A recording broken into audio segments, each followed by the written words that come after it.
మాతృదేవోభవ, పితృదేవోభవ. ఇప్పుడు మనము శనీశ్వరుని యొక్క, శని భగవాను యొక్క వక్రగతి గురించి మనం చర్చించుకోబోతున్నాం.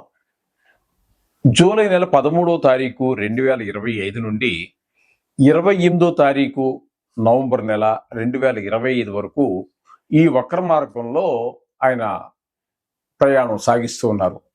ఈ వక్ర మార్గంలో ప్రయాణించటం వలన ఏ ఏ రాసుల వారికి ఏ ఏ విధమైనటువంటి ఫలితాలు వస్తాయి అనేది సశాస్త్రీయమైన పద్ధతిలో మనం తెలుసుకునే ప్రయత్నం చేద్దాము.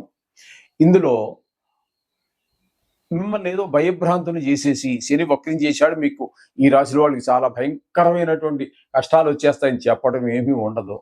మామూలుగానే ఉంటుంది. కాస్త కొద్ది ఇబ్బందులు ఉంటాయి, కాదంటలేదు. దానికోసం మిమ్మల్ని భయభ్రాంతుని చేసేసి మీ చేత వేలో లక్షలు ఖర్చు పెట్టించడం ఇదేది మా ఉద్దేశం కాదు. అలాగే కొన్ని రాశుల వారికి చాలా ఉపయోగకరంగా ఉంటుంది. అంత మాత్రం చేత మీకేదో బల్లగుద్దు చెబుతున్నా, రాసి పెట్టుకో ఇలాగే జరుగుతుంది అని చెప్పేంత ధైర్యం నేను చేయనండి. ఎందుకంటే మహానుభావుడు ఆ పరాశరులు వారే చెప్పలేదండి. మనకు జ్యోతిష్యాన్ని అందించినటువంటి పరాశరులు వారే నేను బల్లగుద్దుతా, రాసి పెట్టుకో, హరిహరాదులు వచ్చినా జరగబోయేది ఇదే, అంత మొగాలు ఏం కాదండి మనం. అందుచేత అలాంటిది ఏమీ ఉండదండి. శాస్త్రం ఎంతవరకు చెప్పిందో అంతవరకు చెప్పడం జరుగుతుంది. ఇందులో నా పైత్యం కానీ నా కవిత్వం కానీ ఏమీ ఉండదు. మీకు శాస్త్రాన్ని అందించాలి అనే ఉద్దేశంతో మాత్రమే మేము ఈ ఛానల్ స్టార్ట్ చేయడం జరిగిందండి, ప్రారంభించడం జరిగింది. అదే మా ఉద్దేశం. ఓకే. సింహరాశి వారికి 13వ తారీఖు జూలై నెల 2025 నుండి 28వ తారీఖు నవంబర్ 2025 వరకు, అంటే 137 రోజులు 137 రోజుల పాటు మనకి వక్రగతిలో సంచరిస్తూ ఉన్నారు. కాబట్టి ఇప్పుడు ఆయన శని మీనంలో ఉండి వక్రిస్తున్నారు కాబట్టి వెనక స్థానమైనట్టు కుంభ ఫలితాన్ని ఇస్తున్నారు. ఆ కుంభరాశి వారికి ఇప్పుడు కుంభంలో ఆయన ఉన్నారు కాబట్టి ఈ సింహరాశి వారికి ఏ విధమైన ఫలితాలు ఇవ్వబోతున్నారు అనేది సశాస్త్రీయమైన పద్ధతిలోని తెలుసుకునే ప్రయత్నం చేద్దాము. వ్యాధి పీడాం ప్రవాసంచ అంతఃక్లేశం మహద్భయం అర్ధనాశం మనస్తాపం స్థానగే శని. సప్తమ స్థానగే అంటే 7వ స్థానంలో కనుక శని భగవాన్ యొక్క సంచారం జరుగుతూ ఉన్నట్టయితే, ఇక్కడ మనకి ఇప్పుడు సింహానికి ఆయన వక్రించి వెనక రావడం కారణంగా సప్తమ స్థానంలోనే ఉంటున్నారు. కాబట్టి ఆ ఏ విధమైన ఫలితాలు ఇస్తున్నారంటే వ్యాధి పీడాం, వ్యాధితో బాధపడేటువంటి అవకాశం ఉంటుంది. ప్రవాసంచ, దూరదేశాలకు వెళ్ళవలసిన పరిస్థితులు వస్తూ ఉంటాయి. వ్యాపార రీత్యా కానివ్వండి, లేకపోతే అక్కడ కొన్ని రోజులు ఉండవలసి రావడం కానివ్వండి, చదువు నిమిత్తం కానివ్వండి, వ్యాపార నిమిత్తం కానీ కొంతకాలం ప్రవాస జీవితాన్ని గడపవలసినటువంటి పరిస్థితి కూడా ఉంటుంది. అలాగే అంతఃక్లేశం అంటే మనోవిచారం, మహద్భయం అంటే మహాభయం, ఏంటో తెలియనటువంటి భయం వెంటాడుతూ ఉంటుంది. అర్ధనాశం అంటే ధన నష్టం జరుగుతుంది. మనస్తాపం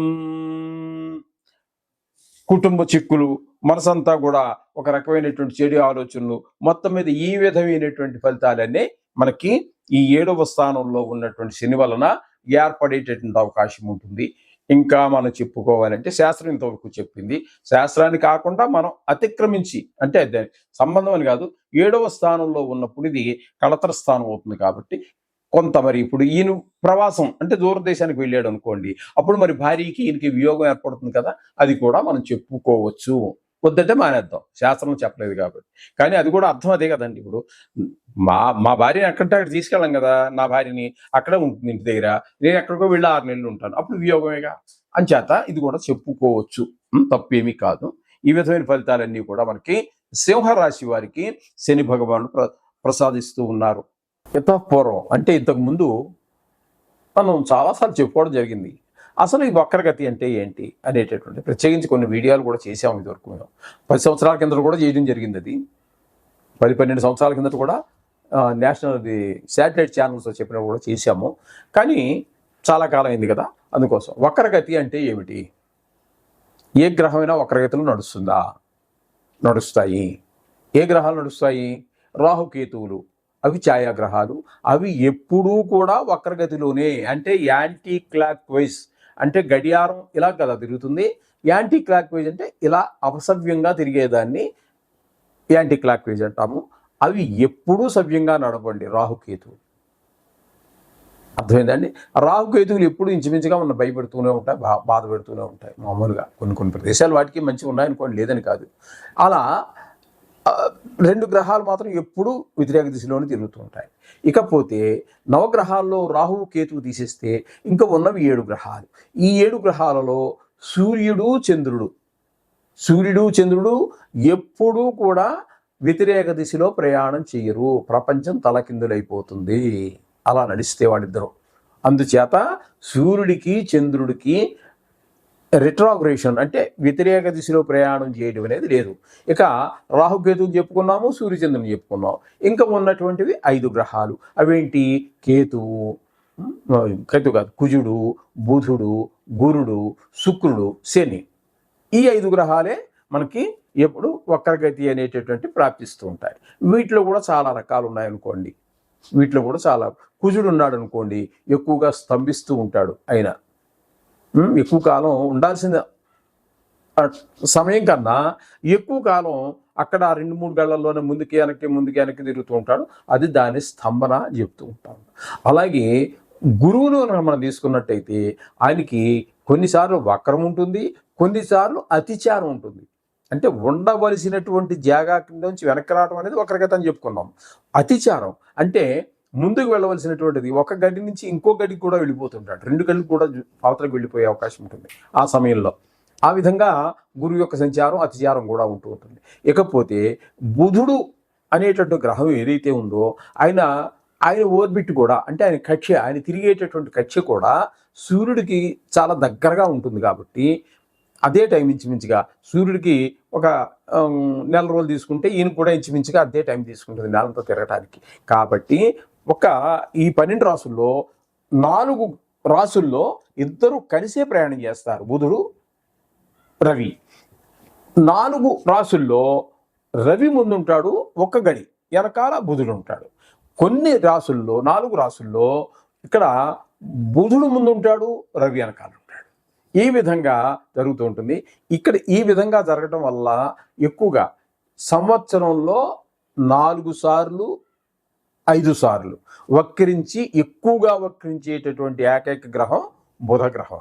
ఇది ఈ విధంగా ఉంటుందండి. అందుచేత ఈ శని భగవానుడికి కూడా వక్రం ఉంది కాబట్టి ఇప్పుడు మనకి ప్రస్తుతం ఇంతకాలం, ఎందుకంటే ఇప్పుడు కొన్ని గ్రహాలు, బుధుడు ఉన్నాడు అనుకోండి, ఆయన ఒక రాశిలో సంచరించేదే ఒక నెల రోజులు. ఆయన వక్రం ఎన్నాళ్ళు ఉంటుందండి? చాలా కొద్ది కాలం పాటే ఉంటుంది, నెల లోపే ఉంటుంది.